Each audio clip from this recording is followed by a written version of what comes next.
ఏం చేస్తున్నావు? చదువుకుంటున్నావా? ఏ చూపి. చదువుకుంటానని తీసుకొచ్చి ఏం చేస్తున్నావు?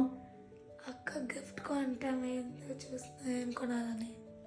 గిఫ్టా? ఏం గిఫ్ట్? మొన్న అక్క ఒక చూపించింది, ఎగిరింది, అది కావాలని.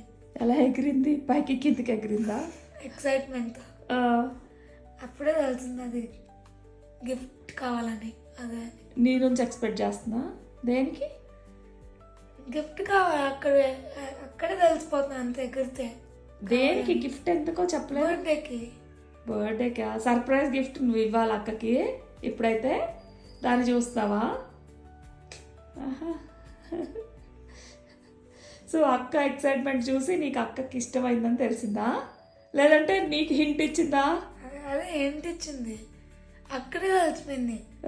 ఏమని? అక్కకి అదే కావాలని నాకు చెప్తుంది, అంటే అలా హింట్ ఇస్తున్నట్టు. సో బుక్ చేస్తున్నావా మరి?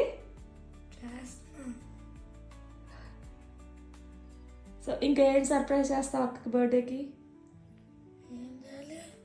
నువ్వేమన్నా చేద్దాం అనుకుంటున్నావా స్పెషల్గా, సర్ప్రైజ్గా? మరి నేను ఎందుకు చేస్తా? ఇప్పుడు నువ్వేదో ఎదుగుతున్నావు అక్క కోసం, అది సర్ప్రైజేగా. నువ్వు చేయి, నేను హెల్ప్ చేస్తే ఇప్పుడు నేను గిఫ్ట్ చూస్తా. అంతేనా?